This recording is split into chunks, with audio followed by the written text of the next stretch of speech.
Greetings, Guardians. This is Olympus Alliance, and today we're diving into the mystical world of one of the most unique shamans in Hero Wars, Alliance, Mojo, the Dominion's legendary spirit caller. Mojo is a fascinating hero. He's part mage, part support, and part disruptor. While he doesn't always steal the spotlight like pure damage dealers, when you build him right, Mojo can control the pace of battle, amplify nature synergies, and punish careless opponents. Today we're going to explore everything about Mojo, his skills, his best builds, the items, skins, glyphs, and artifacts you'll want to focus on, and of course, the counters that can shut him down. So, let's begin with his skills. Mojo's first skill is Totem of Wrath. He creates a totem that shoots magic projectiles at the two closest enemies for 4 seconds. The duration of this totem increases slightly for every wrath of the spirit's charge Mojo has. But while the totem is active, Mojo himself cannot attack or use other skills. This ability scales with his magic attack stat, and the beauty of it is in its frequency of hits. It's similar in design to Alvanor's Runes of Ice, where many small hits land in sequence. This makes it excellent against shields, because multiple rapid projectiles chew through them much faster than a single heavy strike. If Mojo has been stacking wrath charges, the totem lasts longer, and that means even more sustained magic damage raining down. His second skill is Healing Spirits. This one heals all allies for 5% of their max health, capped at a certain amount. If an ally is already topped off by the healing, they gain 10% energy instead, while Mojo earns a wrath charge. And for nature heroes specifically, the energy gain is doubled. This is where Mojo really ties into his faction identity. Pair him with nature heroes like Mushy Shroom, Alvanor, or Mojo's fellow shamans, and suddenly the battlefield tilts. Mushy and Shroom love the quick healing to sustain their branching mycelium. Alvanor, with his runes of life, doubles the incoming heals. And Mojo not only sustains them but fuels them with energy. This creates devastating momentum. The more you heal, the more energy you generate, and the faster ultimates roll out. His third skill is Cursed Bones. Mojo hurls a projectile at a random enemy, dealing magic damage and stunning them. But here's the twist: if an enemy burns or steals an ally's energy, Mojo immediately responds by targeting them with this ability, and it deals bonus damage for every wrath charge he's holding. This skill is pure control. Stunning enemies interrupts their ultimates, slows their momentum, and disrupts their strategy. And because it scales with wrath charges, a well-prepared Mojo can land devastating stuns on opponents who rely heavily on energy manipulation. Think of foes like Orion or Jorgen. Mojo punishes them hard with Cursed Bones. And finally, his fourth skill, Hex. Every 2 seconds, Mojo applies a hex mark to the enemy who has taken the most damage during that window. This mark then channels a portion of that damage back onto them again, scaling with Mojo's current health. The minimum is 20%, and the maximum is 80%. If a marked enemy dies from Hex, Mojo instantly earns 3 wrath charges. And perhaps the most dangerous part: Hex continues to function even after Mojo dies, applying extra damage posthumously.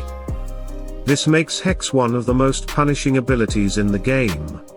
Imagine an opponent barely surviving a massive blow, suddenly Mojo's Hex lands and finishes them off, or doubles down on their suffering. And because it persists after Mojo's death, taking him out early doesn't fully solve the problem. His vengeance lingers. Now let's talk about how to build Mojo effectively.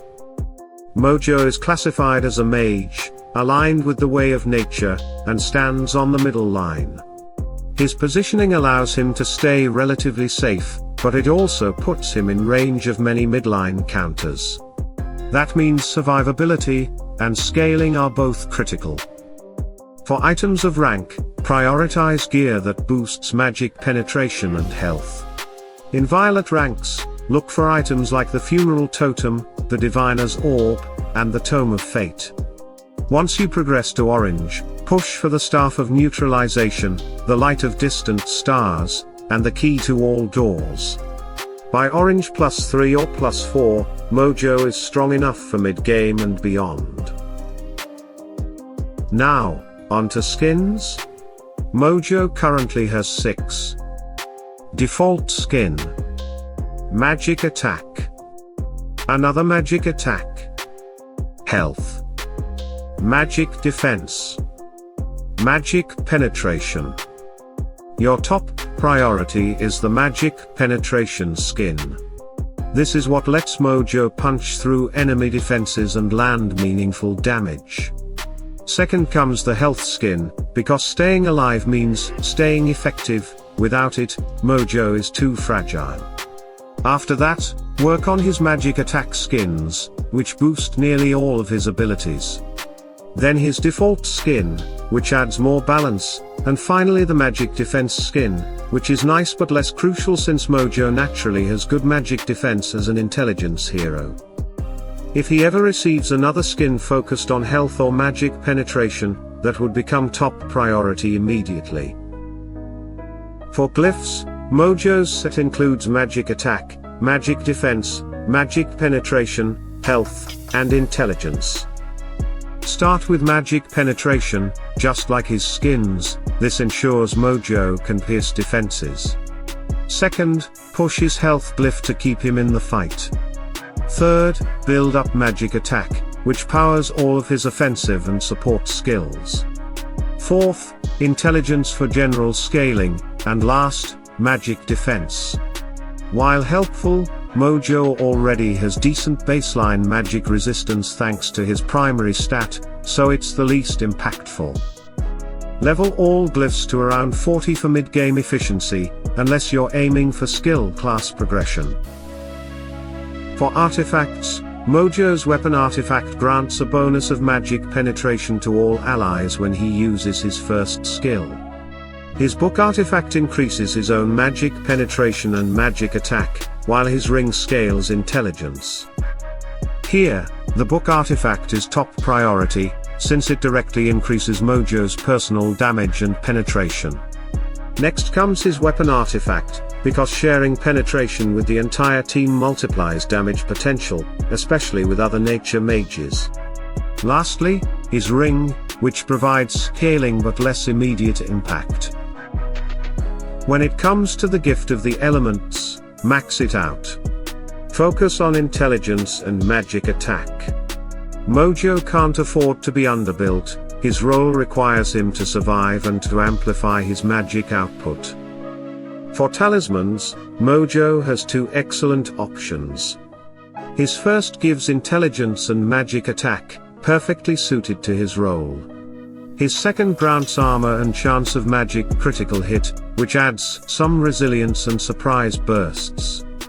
Both are non-VIP, and accessible, making them great investments. Finally, let's talk counters.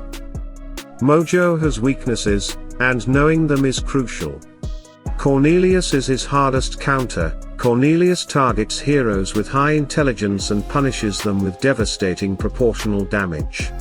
Mojo's high stat makes him an ideal victim. Satori also punishes Mojo hard. Because Mojo's team gains bonus energy from healing spirits, Satori's marks multiply rapidly, turning Mojo's strength into a liability. Celeste is another great counter. She can block Mojo's healing, and even convert it into damaging energy against his own team. Rufus absorbs all of Mojo's magical damage, neutralizing him completely. Iris can exploit Mojo's debuffs, tearing him apart. Phobos targets heroes with high magic attack, draining Mojo's energy and shutting him down. And Soleil reflects control effects back on Mojo's team, turning his stuns against him. All of these heroes exploit Mojo's reliance on magic attack and debuffs, making him vulnerable to targeted strategies. And there you have it, Guardians, Mojo, the Dominion's Shaman of Spirits, fully broken down. He's not the flashiest hero, but his synergy with nature allies, his ability to punish energy manipulation, and his lingering hex make him a dangerous and unique asset in the right hands. Build him smart, protect him, and he'll turn battles in your favor. What do you think about Mojo? Have you used him alongside Mushy, Shroom, or Alvanor? Or have you seen him crumble against Cornelius or Satori? Share your stories in the comments, I want to hear them all. And as always, Guardians, stay tuned, stay sharp, and don't forget to like, subscribe, ring the bell for notifications, and join us here in the Olympus Alliance community. Salute and friendship.